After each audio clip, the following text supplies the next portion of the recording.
Hi, I'm Mike Elam, and this is Buford Pusser, The Other Story.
Welcome back to Buford Pusser, The Other Story.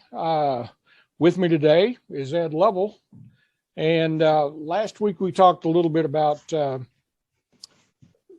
Pusser and the election, him getting into law enforcement. And in doing so, we kind of brushed over the story of Jack Hathcock. And so we thought we'd just because his story, so much of it occurred right about the same time as the election.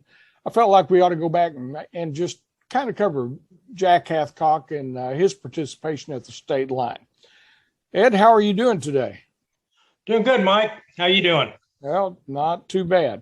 You know, Ed, the thing is with the Buford Pusser story is that every individual in this story had a neat tale of their own. It doesn't matter who you pick out, who you talk to, whether it was Paul Moore, Paul David English, Howard Bunch, W.O. Hathcock, Louise, Towhead, all of them had an interesting story, including Jack. Yeah. And one thing that's forgotten sometimes is the times, the way the times were back then. I mean, it was an economically depressed area, and people were scrambling to make a living, and a lot of times they colored outside the lines to do that. A lot of times they colored outside the lines to do that. You know, now Jack, for those who don't know, he was born in Mickey, Tennessee, which is just a few miles right there from the state line where a lot of this story happened. And he was born on July 26th of 1920. You know, his parents were William Hathcock and Janie Hathcock. And, you know, Jack grew up in hard times, like we were saying. He dropped out of school. And I guess basically you can say or consider him as being illiterate. He couldn't hardly read, couldn't hardly write. But yet he managed to get by at the state line. In his early days, you know, when he was a kid, I guess he first started coloring outside the lines, as you put it, when he started selling a little moonshine and bootleg whiskey when he was, like I say, a mere kid. But his introduction to things was when he went down to the state line and he met with Nelson Timlake out of Corinth, who owned a lot of those properties down there. And, you know, I guess Timlake took a liking to him and, you know, put him in charge of the Rainbow Room there near the state line. Ed, did you know much about his story at all? Some, Mike.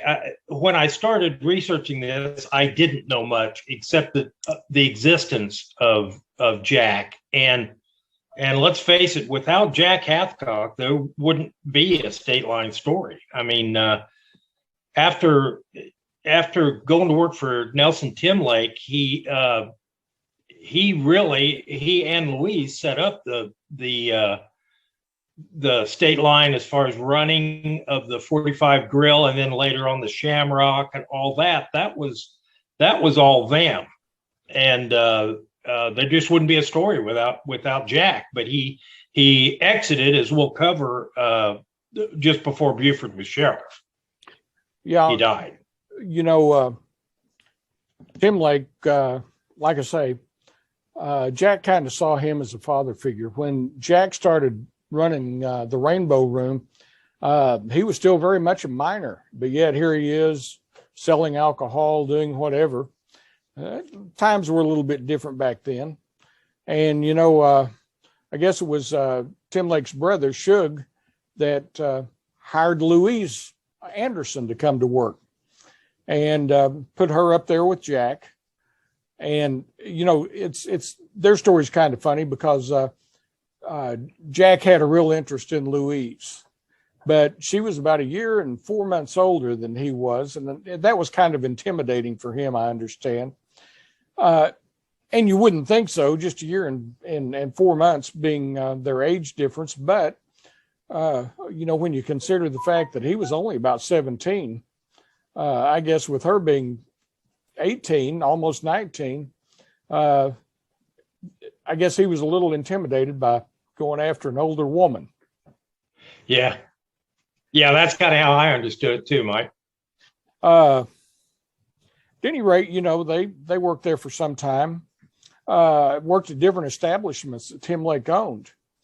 And, Jack finally got, interested enough, I guess, to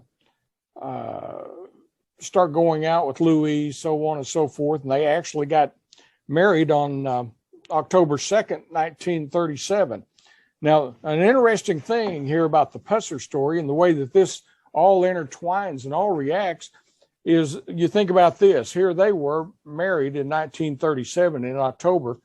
Buford Pusser wasn't even born until December 12th of 37. So, they'd grown up a great degree and were married before he even was born. Yeah, a lot of people don't understand that. They think that they were all about the same age, but Buford was just a kid, and I think that was probably part of the resentment that Louise had with whenever Buford issued his authority with her. Is she had a problem with younger people telling her what to do. Most likely. I mean, let's face it, that was quite an age difference. At any rate, with Jack and Louise being there at the state line, they kind of honed their skills while they were working for Nelson Tim Lake and Chug Tim Lake. They learned about it, how to sell alcohol, how to get a hold of it, how to skirt the laws on it. So, they ended up there for a while at the State Line Club. At some point, I guess Nelson decided that he needed to divest himself of some of those properties. And I really don't know for sure why that he wanted to get rid of them. If it was, I know he was a businessman, but I don't know if he was wanting to get rid of them because of the nature of the business, and he felt maybe like that that kind of hurt his reputation, or what his reason was. But at any rate, he was divesting himself of a lot of those properties. And with he and Jack being so close, he gave Jack the opportunity to buy into one. He got the 45 grill and operated that for a while, and of course, along about the same era of time was when Jack bought Louise the house on Proper Street there in Corinth, and they were living good, especially for young people. And I guess about Jeanette Susan Anderson, how that she came into the family. Yeah, she was. They adopted her, if I have my stories right. Isn't that right, Mike? Yeah, she was born to Louise's brother and sister-in-law, and her mother died right after childbirth. And, her dad didn't think that he could take care of a baby like that. Jack and Louise got involved and took her in and eventually adopted her. And that became their daughter at that point. And, it was a good relationship for Susan. I mean, Louise was said to have doted on her quite a bit, and Jack just loved kids. But at any rate, they were there for some time at the 45 Grill. And one night, it burned to the ground. And, I guess that was Christmas of 1956 when that happened, along about that time. Of course, there are all kinds of rumors about the cause of the fire. Yeah, there was, but back, one of the things that has come apparent as I researched this was one of the major fears of the club owners were one another. The reasons they often stayed at their clubs was so another competitor wouldn't burn it down. And who knows why that burned, but because nobody knows, but that was the perception of the club owners. They were afraid of the other ones. Well, yeah, you think about it now. There were a lot of rumors that Jack had started the fire so that he could rebuild the place. There were rumors that he was burnt out by a competitor, like you're saying. There were even rumors that went around that W.O. Hathcock, Jack's nephew, had opened the Plantation Club a few years earlier, right across from the 45 Grill. And there were even stories that, W.O. would burn him out. Competition was fierce. But I don't know which one, if any of those stories really hold any water. But at any rate, they went back and they started rebuilding the Shamrock, the 45 Grill. Only, as you know, what they did this time was they put the restaurant on one side of the state line and the motel on the other side of the state line, rather than just have the building divided, where it was a single unit as a 45 Club, 45 Grill. Yeah, that line, that invisible line there between Mississippi and Tennessee becomes a very important spot for Jack Hathcock as we get along in the story. Oh yeah, well, it was important to Jack and W.O. both. But one thing I think about is that W.O. I don't think had any reason to want to burn Jack out. The business was just so good for everybody right there at the state line. But at any rate, they started building it back as a restaurant and a motel. And Jack had the help of his friends, James Everett Pee Wee Walker. He was kind of an entertainer that worked for Tim Lake down in Corinth. And he was helping Jack build the Shamrock. And of course, story goes that he and Louise might have been having a little bit of a fling. Yeah, I've heard that. Yeah, Jack allegedly became so suspicious because Louise would head away from the Shamrock while we were working on it, and all of a sudden, it's said that Pee Wee Walker, he would take an extended lunch hour, and Jack got so suspicious that he started to check the odometers on their car every day. He found out they were traveling about the same distance. So I guess for him, that was validation that something was going on. Yeah, Jack was really a smart guy. He was uneducated, but he was very, very intelligent. Oh, absolutely. And that was what got Jack through, as I understand it. But, one day they found Walker in a wooded area just on the east side of Corinth. And he'd been shot through the head and I guess just beat all to pieces. And of course, during the investigation, it came time to start looking for suspects. And of course, they got Jack, they got Herschel Roberts, DeWitt Curtis, Bobby Floyd, arrested all them. But, they never developed enough evidence to really charge anyone. So, Walker's death went unsolved. Yeah. It didn't help things out any with Jack and Louise because they went ahead and got divorced September of 57.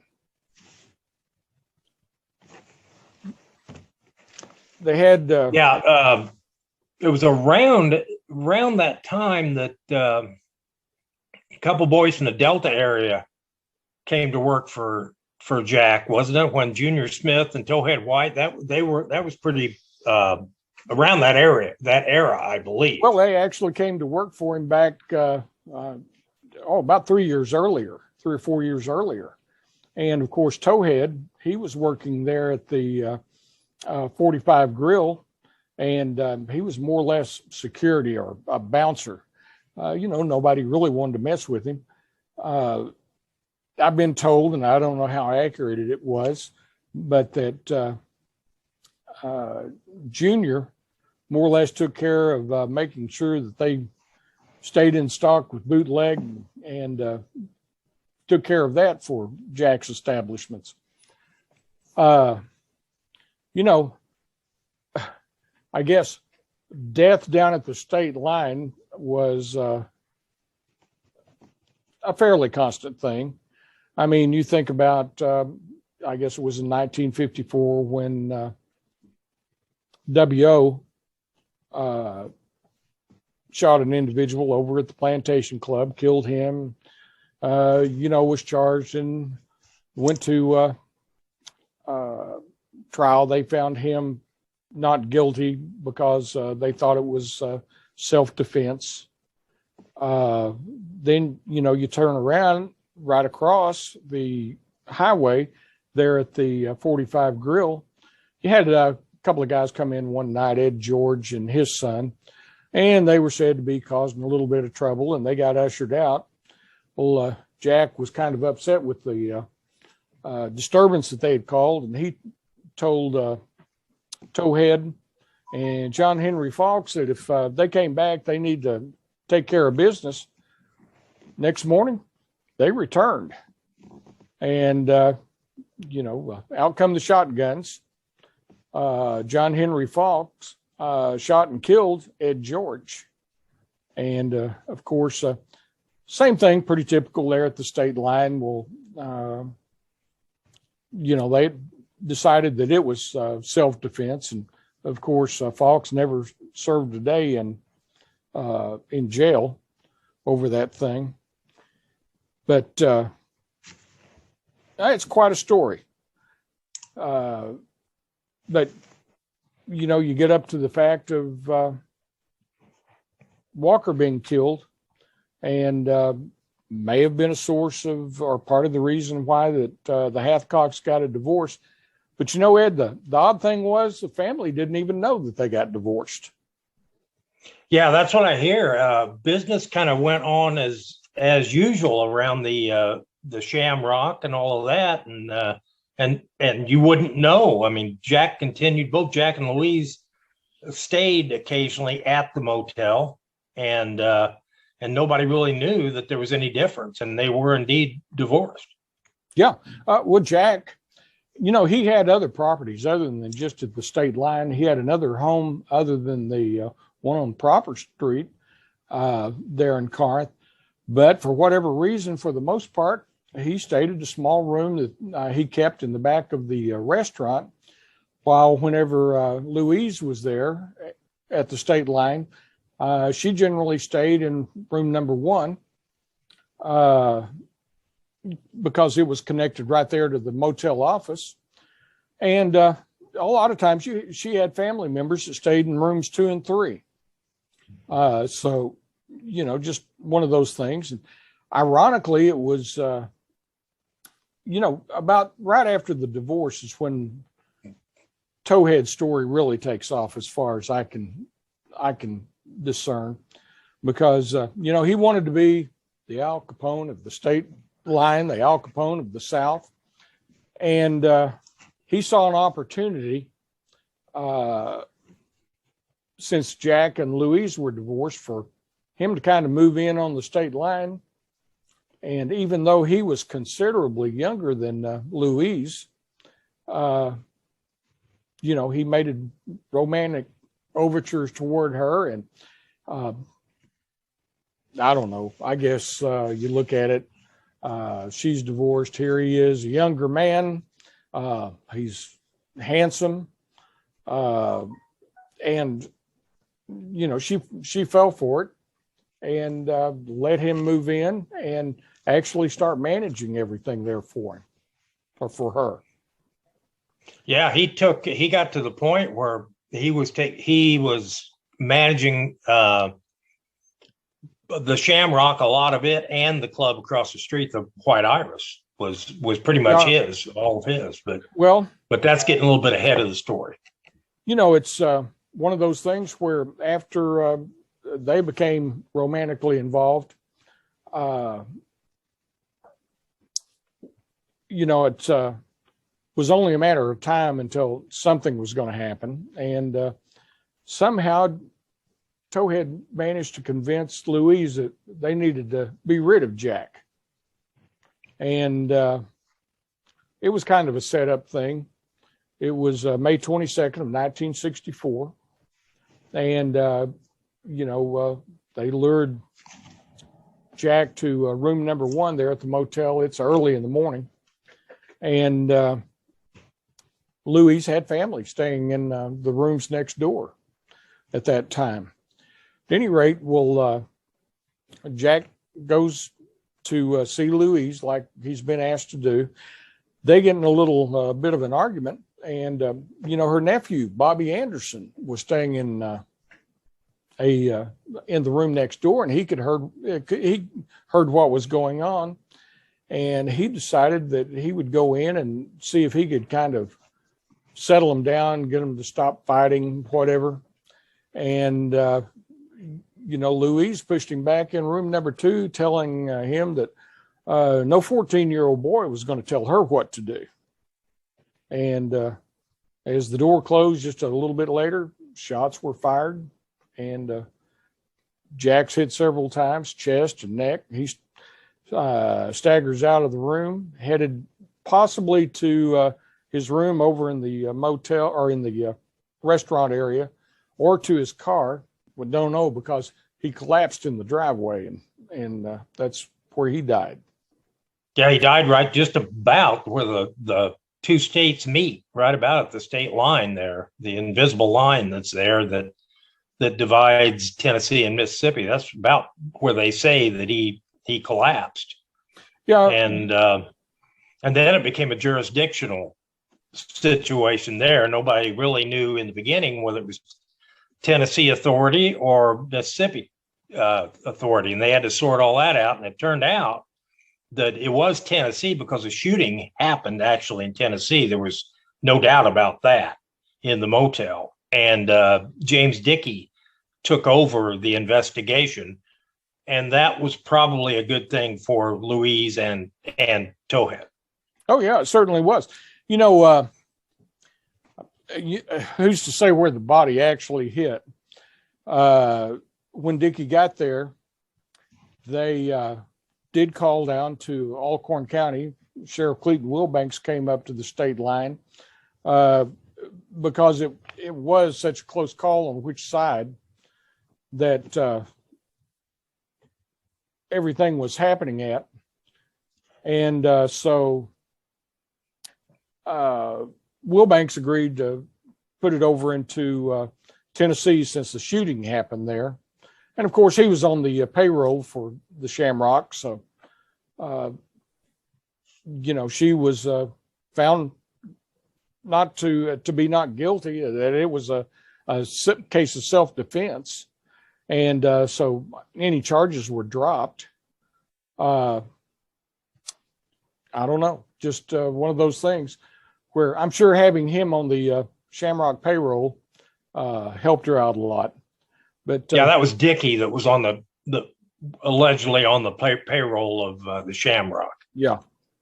Yeah, and allegedly also, and just a rumor, I'm not saying that it's true for sure, but there was talk that he and Louise at times were romantically linked as well, Sheriff Dickie and her.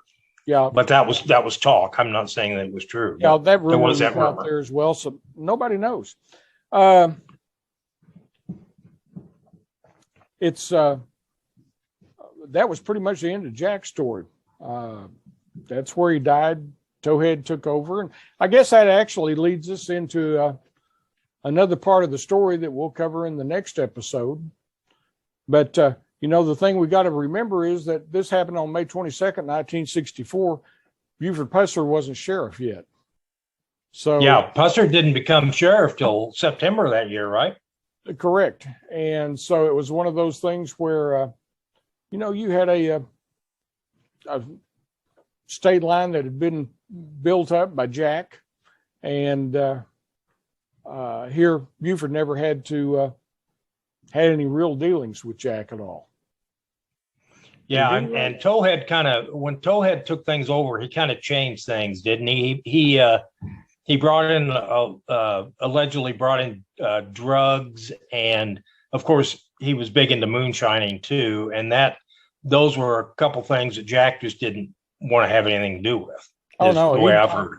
Jack was happy to do things as he had always done them because you'd step on the other side of the line a little bit, but selling bootleg whiskey wasn't anything like selling moonshine, which Towhead wanted to do. Jack certainly knew better to get into drugs, but somehow Towhead convinced Louise that she needed to try him. And, her family members say that is when Louise really changed, was when Towhead introduced her to drugs. Drugs and alcohol just take a toll on people. Hey, we've got about, I guess a minute and a half left here. I did want to say that, we'll continue on with this. Next episode is going to be about what occurred immediately after Buford becomes sheriff. So I hope everybody will join us when we do the next episode. We'll cover all that and see where that takes us. You have anything else? No, it's quite an interesting story to take in order like this, Mike. It's like you say, everybody has their own story within the story, right? And we'll Jack built the foundation for what was going to come, and a lot of the legend of Towhead White, what Towhead was able to do and did do. Well, hey, we got to cut it off right here. So, Ed, I appreciate you being here. I'm sure we'll have you back again. And my pleasure. We'll go from there. Thanks, Mike. All right. We'll catch you next time.